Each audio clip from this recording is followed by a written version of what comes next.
So Harrison Price from the historic Wall Center, the Sheraton Wall Center, Vancouver, Blake, part of the Marriott family of hotels. Bonvoy. Yeah, that is not where Jeff is. Exactly. He's getting no Bonvoy points. Jeff Marek, the Sheet daily on the Nation Network, joins us from a Hilton Garden Inn in Rochester, New York. You're making every AHL scout jealous here, Jeff. They know that hotel. I got a couple things. One of the best on the loop.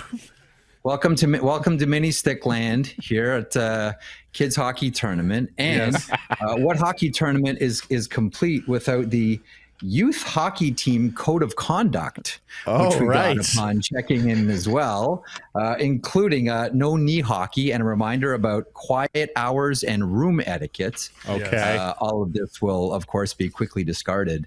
You mentioned Marriott off the top. Say anything about the parents' consumption on that list, Jeff? Because I understand that's the thing, too, at minor hockey. No. Oh, yes, at these tournaments, alcohol makes everything better. No, nothing here about being overserved. Flasks at the rink or anything. Happy like hour that? in the lobby at 4. Exactly. Yes. Oh yeah, we've all seen it. I got a quick one. I'm curious what you guys think about this. There is one scout that I know, and as we all know, scouts spend their lives on the road and spend their lives in hotels, and sometimes getting a good night's sleep is difficult. So there's one scout that I know that always goes to Marriott's. And so much so that in order to make sure he's as comfortable on the road as he is at home, he actually bought an exact bed from the Marriott. So you can buy heavenly beds. It's just like the at-home experience is like being on the road. I'm like, that is a veteran move right there. Wow. That's a great revenue stream. Someone at Marriott deserves a promotion for that one. They've got good beds. They really do. We've been telling them here for 5 years about the beds at the Wall Center. Heavenly beds. You can buy the pillows. You can buy the sheets. You can buy all the pillows. Not used. But. Makes sense. Makes sense to me. Anyway, hey guys. Jeff, we sat here. We're starting to feel it slip away. Pettersson hasn't bounced back. Hughes strangely looks disengaged, and then we have no centers either. So can you make the Canuck fan feel any better this morning? Well, other than the drive, Mrs. Kennedy, how'd you enjoy Dallas? That's dark. What, too soon? Geez, where do you begin? I was at the game on Sunday, and I thought Vancouver looked really good. Washington pressed late in the third, but nonetheless, and I thought Pettersson looked good. I'm like, okay, so here we go. And then the Penguins game happened, and then a relatively low event game against Nashville happened. I think let me start with Quinn Hughes because it's a quick and easy one to knock down. I don't worry about him. I don't. I know that I'm not in the middle of it, but from the outside looking in, Quinn Hughes not looking like Quinn Hughes for a handful of games, I don't worry about because we've seen the body of work before that's been laid before us here, and I suspect I think we all do. It's just a matter of time before he regains that form where he's wowing us on a nightly basis. And the wonderful thing about watching Quinn Hughes, and you guys know this, is you'll be watching Quinn Hughes and you'll say, oh, he's trying to do something here. Oh no, it's the wrong play. Oh no, what is it? Oh, that's what he was trying to do. He's still playing well. He's just not at that level where I remember one scout talking to me about Mitch Marner once said, he doesn't make the right play. He makes the better play, the play that nobody else sees coming. And that's Quinn Hughes, right? So that's the only thing. Quinn Hughes is still one of the best defensemen in the NHL. You're just used to seeing Quinn Hughes not make just the right play, but make the better play. But I don't worry about him. I don't. That Quinn Hughes is going to get back to it. I know it doesn't feel like that when you're losing and going through a period of time that the Vancouver Canucks are going through. But at the same time, again, I don't worry about Quinn Hughes. I worry about the centers for this team. I worry about Elias Pettersson and the lack of production. That was one of the big questions that everybody had going into the season, as we all know. The Philip Hedl injury just exacerbates and throws a log on the fire of one of the big issues that even Jim Rutherford identified before the season, well before the summer, and that makes things more difficult here. It's not good. Like, bluntly, it's not good right now for the Vancouver Canucks. Like, pick your area of concern. I just don't. My area of concern will not be Quinn Hughes, though. Will not be Quinn Hughes. I hear you. Something popped into my mind, though, yesterday that just sent a shiver. Canucks having a poor season. Hughes having a whatever season, maybe not his best, maybe not its worst. Doesn't really matter. Yeah. Goes to the Olympic Games, plays with his brother, has some success for Team USA, and that plants some very hasty thoughts in his mind about the remainder of his NHL career. But do you think that it would be put over the top by playing with his brother in Italy? I mean, if he wants to go, he wants to go, and regardless of playing with his brother at the Olympics. And I think we talked about this the last time we discussed Quinn Hughes and the New Jersey Devils. The other thing to consider is here too, if he does go to New Jersey, whose power play ice time is he taking? His brother's. And is that a mitigating factor here? Hey, let's all play together. Yeah, it sounds great. My brother's going to take all my power play time. I don't know, but could that be a mitigating factor here for the Hughes family? It could be. Like, I just don't see how it's the slam dunk 100%. Yeah, he's going. It's like last call.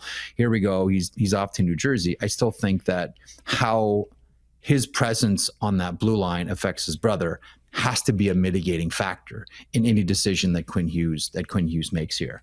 Because, what's the old Carney saying? What we gain on the roundabout, we lose on the swings. I think that very much applies here with New Jersey and the Hughes family.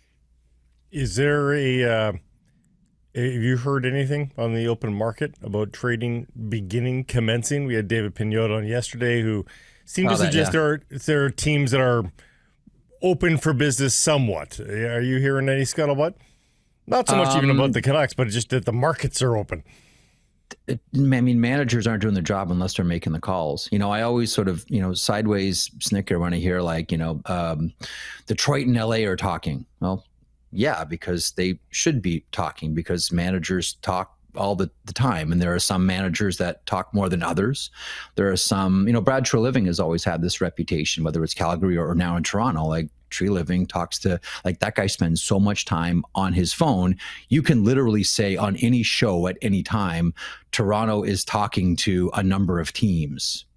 Yeah, because Brad Treliving talks to a number of teams every single day. Okay, let me get more specific then. Alexander Wenberg in San Jose. What do you think of the fit? What do you think of the player? I've always liked the player. My question would be, you do need some experience down the middle if you're San Jose. I don't think they want to go completely scorched earth and hand everything down the middle to the kids. But boy, did Macklin Celebrini look good last night for the San Jose Sharks. And boy, did Smith look really good for the San Jose Sharks last night. And even had a Ryan Reeves, Matt Rempe fight for a little bit of spice as well. I just don't know that they want to go completely young down the middle. At the end of the day, you still need some veteran players there. Having said that, I'm not going to dispute Dave's reporting at all.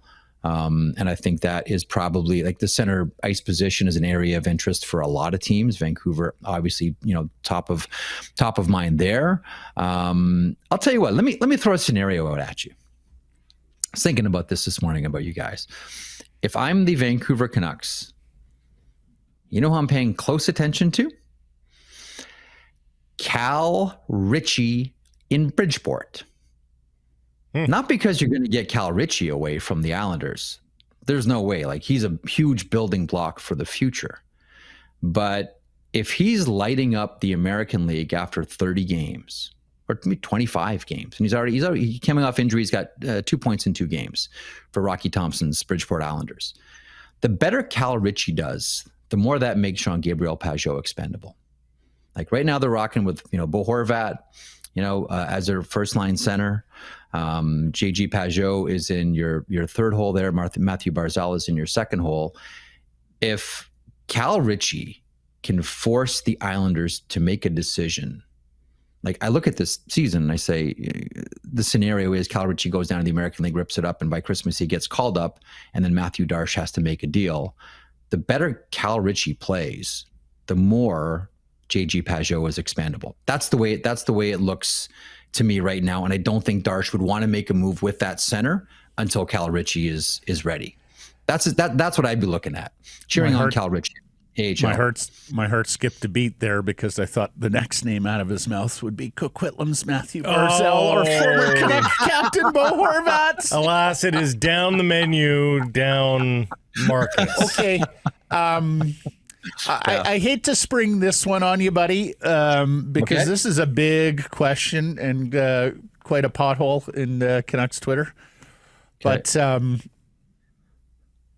Miller over Horvat, Pettersson over Miller. Did they screw them both up?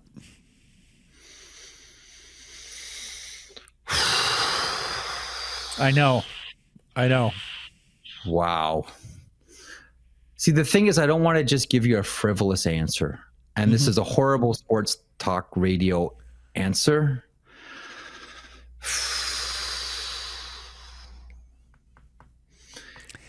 I think your size says it all. Yeah. I mean, let us not forget, they were not a very good hockey team. No, but I know. Their 1-2-3 punch at center, holy cow, was that good? And it was full stop. It was fantastic. I mean, how they treated the Horvat situation. I mean, really, that was one of the first dominoes, maybe the first domino here. Mm-hmm. That was, in retrospect, a mistake. That was a tough one, and the Horvat camp was not exactly thrilled. No, I think they wanted to turn over leadership, Jeff. Yeah. Like, I think they wanted leadership in their own image, in their own mind. They didn't, because let's face it, Bo had time to lead the club, and there were still issues. And so I understand that, and I think they were all in on JT Miller. I don't think they recognized the potential that JT had on the flip side of the leadership coin. And I sit here and I find myself wondering if they make either of those calls differently. What are Blake and I talking about today? And well, here's another one. You always talk about trades that help out both teams. Did the JT Miller trade hurt both teams? Yeah. Rangers are in a tough way. Rangers are in a really, really bad way. They scored home goals. They finally scored goals, but they lost to the Sharks. They gave up San Jose's first win. Is that a trade that hurt? Like, it's the rare. It hurt both teams. Again, we still have a lot of hockey to play, and I know it's not, as I like to say, it's not an 82-game season. It's 82 one-game seasons, and that's how we treat the NHL. But right now, it looks like this trade probably hurt both teams. Mm-hmm. And he's here on Tuesday. So this team thinks, they go into the season thinking we can do at least what we did last year. Like, that was sort of the sentiment from everybody, media, fans, and I think the organization too. We can at least do what we did last year. Let's be a little bit better. What, like, are we just giving the stock answer of U.S. Thanksgiving here for them to realize what they actually are, or do you think they should be concerned enough because of health and performance that they have to reevaluate what this season is all about? I don't think you can. I really don't think you can do that until you've played double-digit games. Mm-hmm. Like, I always look at myself, and like we were talking about Quinn Hughes earlier. Let's say Quinn Hughes is going through a stretch like this, not in October, but in January. Are we having the exact same reaction? Probably not. It's just like losing streaks to start the season, right? You lose like first 7 games in a row. Everybody's talking about the coach. Oh, the coach has got to go, because you don't know when it's going to end. And this, happened in Columbus before John Tortorella took over. But if this scene with the Vancouver Canucks is happening in January, not happening in October, are we having the exact same reaction? I'm just sensitive to overreacting based on what happens at the beginning of a season when guys are still, and again, this injury and performance, and specifically in this case, injury, is a major contributing factor to what's happened to the Vancouver Canucks. I just don't know that I bite this early until we get to 15 games, 20 games. Then I think you recalibrate, unless things have just completely, like I look at the Calgary Flames and say to myself, like, we wondered if this was going to be the week that wiped out Calgary. And great effort against the Montreal Canadiens. They do pick up a point, but next they're going to face off against the Winnipeg Jets. They've already lost to the Winnipeg Jets earlier this week. Could this be the week that forces Calgary to completely recalibrate their expectations for this season? Next week they got the Rangers, the Leafs, and the Sens, but they might be out of it. The Winnipeg Jets win this next game against Calgary. Calgary may be out of it, and it should. And then maybe they're thinking this is all about Gavin McKenna at this point. But Vancouver's not there. Yeah. But Calgary feels like it is if they lose against Winnipeg. And Eric Francis, the Calgary Sun, who's been a long-time writer there in Cowtown, penned a piece talking about, okay, it's time for the full rebuild. And fans in Calgary are looking at that going, Eric's very close with Murray Edwards, the owner. So is that coming from the owner? But even if it isn't coming from the owner, is it something the owner will digest, right? Because of Eric's station. Do you not feel that the feeling around Calgary is and probably should be that we need to be good when the new building opens? That's right. The last thing you want to be are the Detroit Red Wings. Like, hey, come look at our shiny new building. It's awesome. We're just not going to play any games past the middle of April. And it sits there when everybody else is in the playoffs. Like, you want to be a good team when that building is open. And so that's probably why you're starting, and you'll hear more about, Rasmus Anderson and Nassim Kadri and Blake Coleman. Like those rumors will heat up as the year progresses. The big concern for me in Calgary is Dustin Wolf. And always you wonder, what type of effect do rebuilds have on goaltenders? I mean, he kind of, went off a little bit after the Montreal game, essentially saying like, look, I can't score the goals. I made the saves. And Wolf had a great game. Dobish did from Montreal too. But Wolf had a great game, and he wasn't saying anything that was wrong. But it's just rare to hear a goaltender say like, "I can't score for them." Like, Jeff, that's a young goalie goalie too. Like for him to feel like he's got the leash to do that. That's kind of crazy. He is not shy. No, clearly. Dustin Wolf is not shy. But the thing is, his opinion was right. You just never hear it. Like, would you ever hear, like, let's say the Calgary Flames put up a 5 spot but lose 6-5. Would you ever hear, I don't know, pick a player on the Calgary, Nassim Kadri say, I don't know, man, we put up 5 goals, but our goalie was hard to hit and we lost. Yeah. You would never hear that from a player. But then there was, Dustin Wolf saying like, look, we got to score more. Essentially, it's the equivalent of coming off when your team surrenders a goal and the guy comes to the bench and says, well, I had my guy. Yeah. That's sort of equivalent, right? Oh, I had my man. I had my guy. I don't know what they were doing, but I had my guy. Jeff's on the clock this week because he has little ones to tend to, tournament hallway season. Hockey, mini sticks, and of course no happy hour. Hockey. That's right. That's right. It's in the code so that totally stops it. That's what I found. That sheet of paper completely ends it. Yeah. Yes, impulsive but it was teenagers on the code of conduct. Code of conduct here. Okay, so quickly into the quick Easter egg. What you got? Quinn Hughes, as we know, earlier this season set the Vancouver Canucks all-time record for points by a defenseman. He is sitting at 414 points in his National Hockey League career. That ranks 8th amongst active American defensemen in the NHL right now. 7 American defensemen have more career points than Quinn Hughes as we begin play here on Friday. Who's the leader? Oh, for active American, is it John Carlson? Very good, Jeff Marek. Yeah, we saw him on Sunday. Mm-hmm. Yeah, he's didn't even have to think about it. He's well, listen, man. it's like Mike Green. I mean, you make a family fortune just feeding passes to Ovi on the power play. That's right. Right. That's and right. Green surrendered that spot to John Carlson. Yeah, that's It's not even particularly close, guys. Like number 2 is Cam Fowler at 494. Carlson's at 730. He's got 230 more points than the next American defenseman active. How many years he played and anchored that Washington Capitals power play, right? And then it wasn't just. I mean, we all focus on Ovechkin in the one-timer spot, but TJ Oshie in the bumper spot too. Like there were a lot of weapons, and Nick Backstrom, who's still like one of the most underrated centers in this era. Like that was, when you think about it, like what a frightening power play. Yep, the Washington Capitals had, and Carlson controlled it all from up top. That Matt, that doesn't surprise me at all. That Carlson's a number 1. But did you see those Predators and Canucks power plays yesterday, Jeff? There's an old saying, sometimes you paint a Picasso and sometimes you paint a barn. And that was painting a barn. Yes, indeed. It sure was. 2.5 hours we won't get back, but 20 great minutes with you today. So, Yes. So thank you for that. Boys. Off to happy Be hour good. mini sticks. We'll catch up next week. Greetings and salutations from Rochester. Thanks, gentlemen.